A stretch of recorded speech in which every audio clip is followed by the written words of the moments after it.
Okay, is this thing on? Yes. Good afternoon, and welcome to the Invasive Species Forum. Thank you so much for inviting me here and giving me your attention for the next little while today. I'm very passionate about behavior change, and if you're working on invasive species, you have a serious behavior change problem. I'm going to talk a little bit more about that in a little while.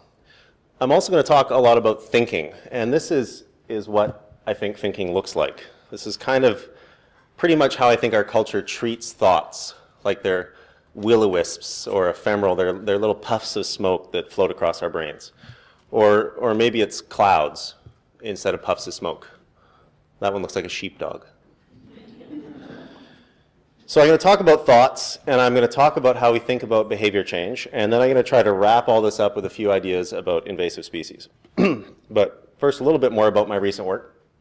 In addition to all the nice things Tom said, I moved to Victoria about 1.5 years ago, and now I consult on sustainability and behavior change. But before I left, I spent 3.5 years working for the regional district here, Metro Vancouver.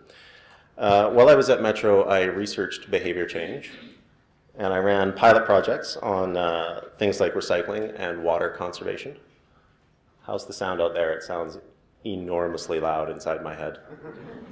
Is it good? Okay, everybody happy?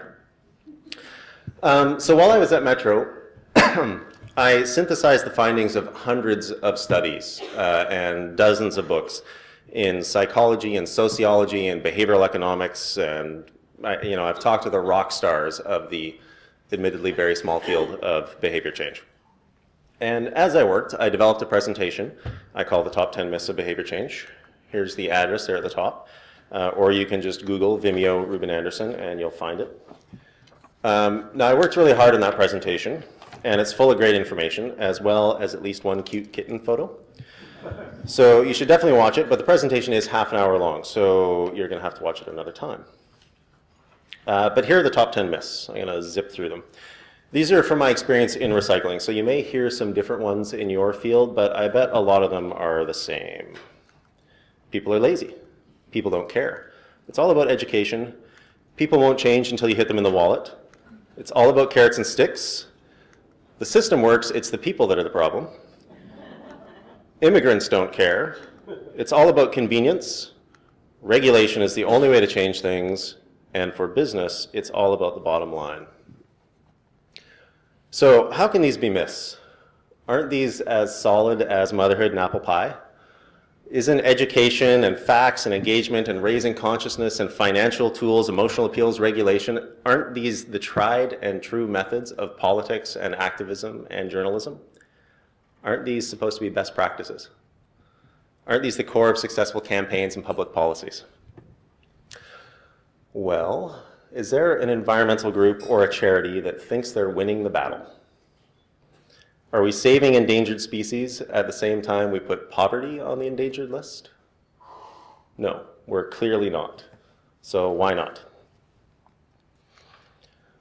Our first clue lies in some research from Germany, which has since been cited by a bunch of reports, including one by the UK government. The researchers found information accounted for 1% of behavior change. So that means your website, your brochures, your Twitter, your Facebook, your media spots, your mailouts are likely a total waste of time. Or if they aren't a waste of time, you still have 99% of the work to do. So how can this be? I worked on the top 10 myths, and I worked with the top 10 myths, trying to figure out how to apply this to changing behavior. Eventually, I started to see that all these myths flow from the same spring. They all miss one thing, one key factor that we fail to give the attention it deserves. It turns out it's well known by certain researchers, but it hasn't truly been absorbed by the folks on the front line. The people that are trying to raise voter turnout or improve our diet or protect the Amazon rainforest or prevent cancer. In fact, some of the fiercest opposition that these good people, that you good people will face, will come from your allies. It'll come from your best friends. So here it is.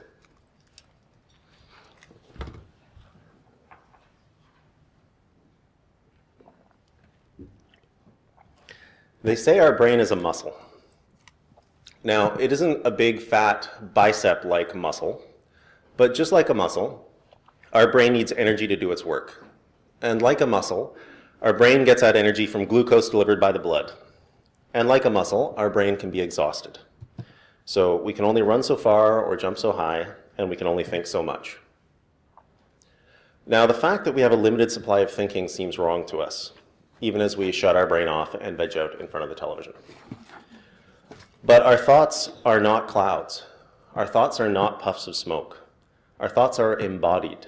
Our thoughts are physically real. They're expressed in our flesh and our bone.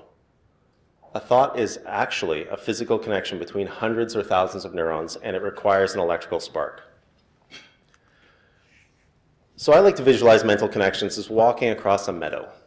The first time you have a thought, you just barely bend the blades of grass with your footsteps.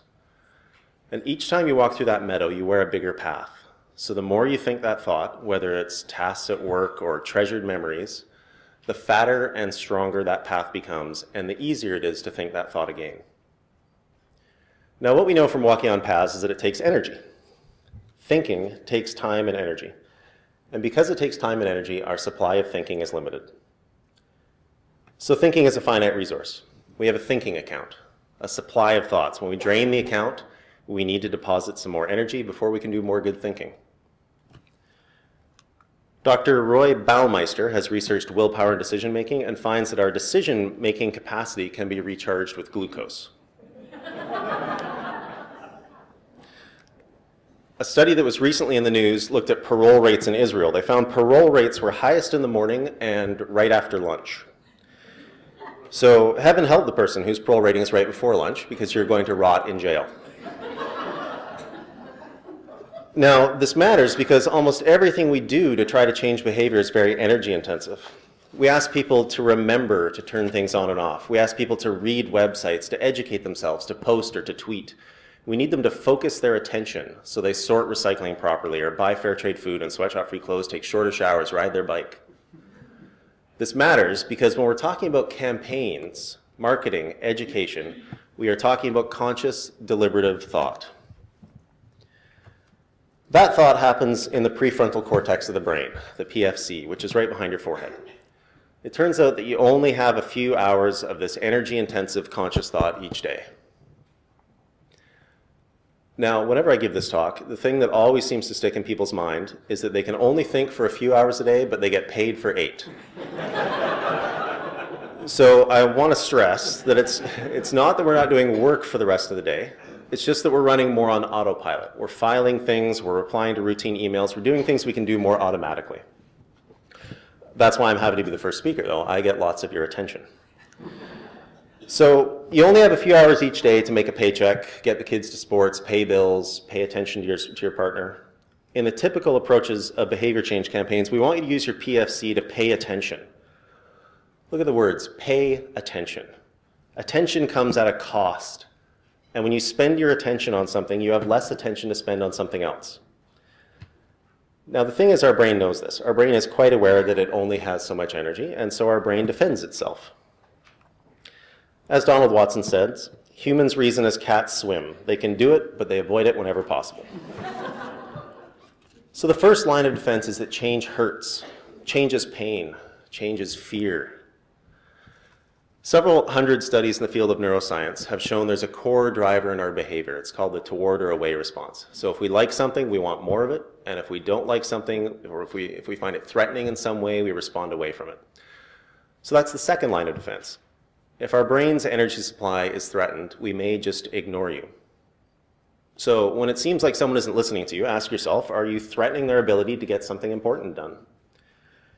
So this feeling of threat is why using facts and logic is not a very effective way of changing behavior.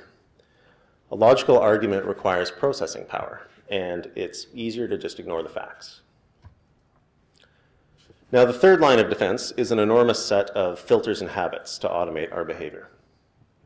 So as we sit here, we are processing about 40 million units of information at any one time, but we're only conscious of about 60 units. The rest are being filtered out, and if necessary, they're being acted on through reflexes or habits. It's all happening subconsciously. So you know how you can drive home and you realize when you get there you have no memory of the trip? Your subconscious brain used deep habits to get you home in order to conserve your precious conscious processing power. So out of these 40 million units of information, a whole bunch is ignored, a whole bunch is filtered and then ignored, and some is filed for later, and a tiny little bit is brought up to your attention. Now, it's important to know that many of us are quite aware of human limitations. We talk about the bombardment of media. We talk about overwork and overscheduling. But the problem is, when we fail, we try to do the same thing, only better. So my research shows that's a bad idea. It's almost certain to be a waste of time. So here's what I think. We make thousands or tens of thousands of decisions every day, from the tiny to the huge. These choices are dealt with in a few different ways. Most of your behavior is determined by the system.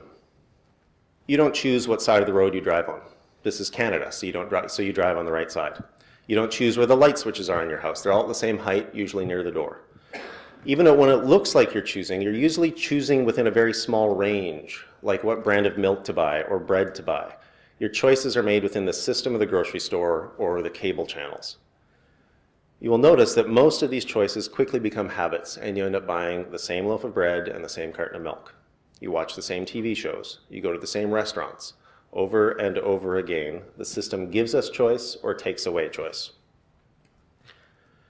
Now, obviously, it would be a disaster if each of us was given the choice of which side of the road to drive on. But just think, you have a light switch, on, off, and then you're given a dimmer switch. Oh, so much new choice. I remember when windshield wipers were fast, slow, or off. And then the system has given us new behavior opportunity of intermittent. So most of our behavior is controlled by the system, and most of our choices are made within a very small set given by the system.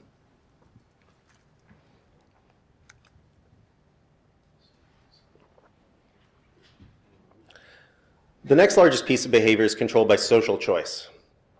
So how many people here are fans of the Vancouver Canucks?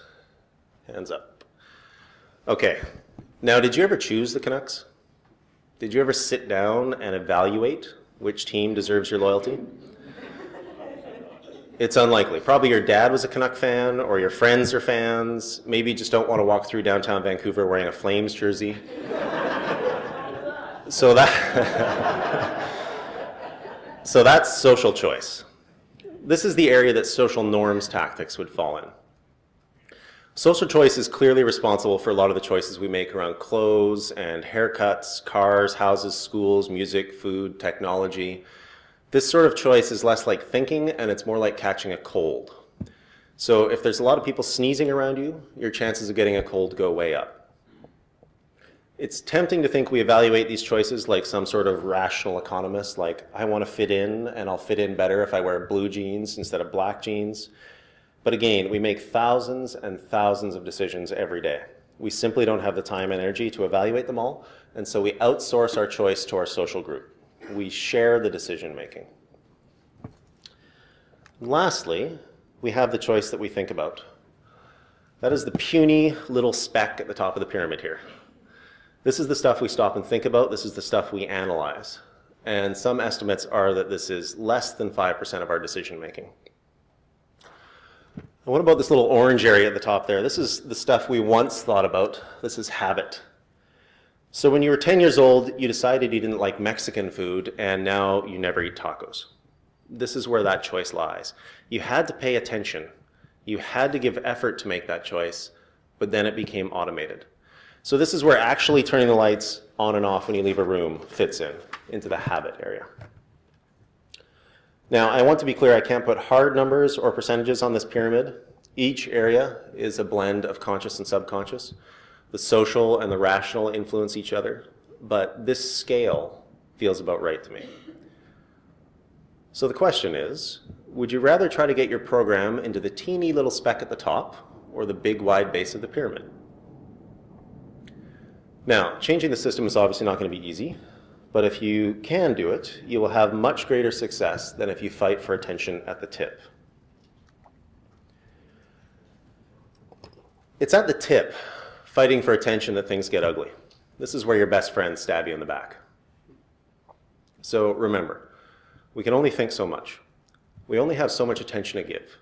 So in order to think about something new, we have to stop thinking about something old. So if I want you to eat ethical seafood, what am I asking you to give up? Fundraising for cancer research? Or maybe you should give up anti-poverty activism. If you want someone to work on urban deer, are they going to stop working on invasive fish? There are 10,000 worthwhile and important issues. Environment, social justice, poverty, famine relief, disaster relief. We could go on for hours just listing them all. There is no chance we can fit them all into the tiny tip of the pyramid. We can only get in by kicking something else out. If we're lucky, we can move things down into habit, but even that is pretty limited. So here's my message of compassion. Those 10,000 campaigns didn't fail just because they didn't have exactly the right words, or just the right images, or just the right psychology. All these things are important, but they failed because we can only think so much. So out of 10,000 worthy and important causes, 9,997 of them must fail. We simply can't think about them. That's part of being human. Just like we can't fly or breathe underwater, we can only think so much. So compassionate systems are systems that are lovingly designed for real humans. By building compassionate systems down in the base of our behavioral pyramid, we can take the load off of us, so we can save our thinking for the things we value. On the other hand, if you plan your program to operate up in the tip of the pyramid, you will probably fail. You have chosen to fail, and you have designed a system to fail. You've designed a system that hates human beings instead of one that loves them. So I'm going to get a little interactive here now. Take a little look at this idea. Put up your hand if you have a wallet card that tells you what kind of seafood is ocean-wise or sea choice, or if you have the app on your phone. So it has to be a wallet card in your wallet right now, not at home in your fridge. Anybody? One person? I buy myself in this over. Okay, so not so many of us. Not so many of us have a wallet card. So this is the woman who has made space in the tip of her pyramid for ocean-wise fish. Now, raise your hand if you're aware of sea choice and you know that you could have a card in your wallet, but you don't. Okay, a lot more of us. So you just filtered out the problem. Or maybe you decided to only buy wild sockeye because then you don't have to think about it anymore. Now, raise your hands if you have never heard of sea choice. Okay. Now, if you're from British Columbia, the chance that you've never heard of ocean-wise or sea choice, it's about zero. There's been hundreds of news stories. There's an app for your phone, and David Suzuki is the most popular Canadian alive. So that means your brain just ignored it for you. Your brain was protecting you so that you could do other things. So let's look at this from a different angle. One more time. If you have an ocean-wise card in your wallet, raise your hand. That's you. Now, raise your hand if your car has seat belts in it. All right. Now, imagine if seat belts were an optional accessory like the ocean-wise card. 40 years later, we'd still be running educational campaigns trying to convince people to spend the extra $100 on seat belts. But today, instead of draining our brain account, every car just comes with seat belts. Now, there must be a few people in here who don't always wear their seat belt. So put up your hand if you don't always wear your seatbelt. Okay. So we can see that very few people are taking the voluntary step of carrying an ocean-wise card, even though most of us in the room are aware of it. But everyone who owns a car also owns seatbelts. Regulation has changed the system. But regulating the system is different than regulating the people. So every car has seatbelts, but not every driver uses them. So most of the talk about creating change we hear is about awareness, education, raising consciousness, financial incentives, taxes and laws. These things are all requests for your brain to focus. I want to really emphasize this. When you regulate people instead of the system, you're only asking them in your most serious tone of voice to really please pay attention. But the compassionate system removes the need for attention. So this really matters for invasive species. Unless you have a budget big enough that you can compete in the tip of the pyramid with players like Nike and Apple and McDonald's, you have a pretty low chance of getting in there. So using regulations to control invasive species is going to be tricky because regulating people to stop them being bad is really hard. The greatest success is achieved when the system is changed. Now, this can also be very hard. In the case of seatbelts, it took years and years of work to get seatbelts installed as mandatory safety measures. And obviously, if we could just snap our fingers and change the system, that would have happened years ago. So changing the system is hard, and it's easy to just default back to communications and campaigns. But what the behavior science shows us is that we cannot possibly tackle all the problems that way. The science shows that any work we do in the tip of the pyramid should be part of a tightly focused strategy to generate change in the base of the pyramid. So, what would this look like for invasive species? As I thought about invasive species and behavior change, I realized I don't envy you at all. Your job is very, very hard. Nothing is on fire. There are very few celebrities and no sex scandals that I'm aware of. And the issue can literally be as boring as watching grass grow. So that means you need to be very strategic about behavior change. So all of your outreach, every bit of attention you can get from people needs to drive down to the system choice. Now, before I start talking about invasive species, I want to be clear that I'm in no way an expert on your work. You are the experts, and I'm sure I'm not going to come up with any new ideas here. So I'm just going to try to place a few ideas on this pyramid.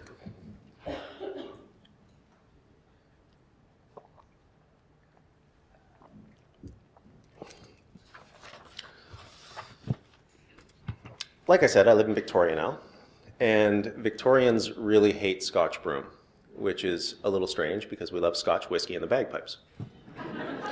There are annual broom pulls in Victoria. There's a company that will pull your broom for you. Broom is a poster child of invasive species. But even calling it a poster child makes it pretty clear that these are tactics from the tip of the pyramid. So what if we start at the base of the pyramid?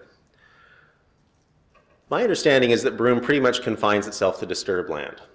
There don't seem to be a lot of broom infestations in the middle of the rainforest. So again, if I'm wrong, I apologize. But if broom invades disturbed land, that means the invasive species is actually us. Broom doesn't drive bulldozers. Broom is just a hitchhiker. So we could accept broom. It's something that only goes where we go, like cats and dogs and green lawns. Or we could stop building roads and suburbs and clear cuts everywhere. That would help limit the spread of broom. Now that's getting pretty deep into the base of the pyramid. But if we can't get that deep, perhaps broom control needs to be in the road building contract. Is there a way of building roads that's less disruptive? Is there a replanting protocol that's more comprehensive?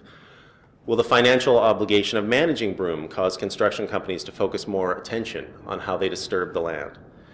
These would be ways we can shift the attention from 4 million British Columbians to just a handful of people who own road construction companies.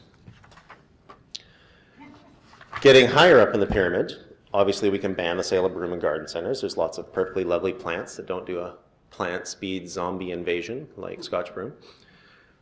We could try to start high school broom grad or Halloween broom fires, or what if there was a broom bounty of some kind? As I said, any work that happens in the tip of the pyramid should be focused on supporting the system change in the base. Taking on a different invasive, the evil of my youth in the Okanagan, Eurasian milfoil. Once again, humans are actually the invasive, with the milfoil as the hitchhiker. So the best thing we could do would be to keep boats out of uninfected lakes. Certainly there'd be a good case to be made to put many lakes off limits to power boats with their ladders and props and trailers that can more easily catch and hide milfoil. So that would change the system of milfoil invasion.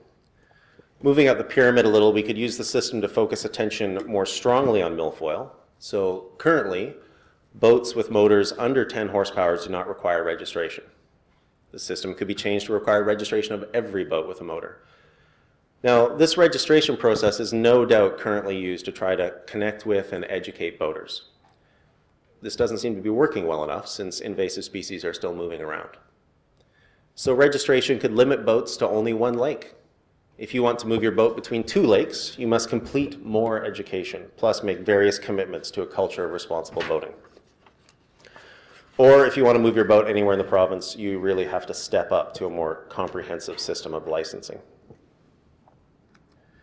Maybe boat trailers themselves can only be licensed if they have a built-in water tank to use for rinsing boats. Maybe the truck scales on the highway could offer water hoses to be used for rinsing boats and could have big signs saying boaters must pull off and rinse boats. Now, these sorts of things clearly do not have the broad effectiveness of regulating that all cars must have seatbelts. But this would attempt to change the system to build in focused attention, to change the system to take the workload off of you and put it on the system. And then lastly, you could bribe authors for fishing magazines to always mention how they pull over and rinse their boat every time they write an article. So for those of you for whom working at the system level has always been your goal, I hope I've helped reinforce the wisdom of your work. And for those of you working at the tip of the pyramid, I hope I've given a little encouragement. It isn't just you. That's just a very difficult area to succeed in. I hope I've also encouraged you to use your work in that area to drive change in the base of the pyramid. And I hope I've started a few conversations about how the power of social choice can help your work. I just think there's years more research in that area of work alone. I'm going to be around for the rest of the day, so please feel free to talk further with me. Thank you very much for listening to me, and enjoy the rest of the conference.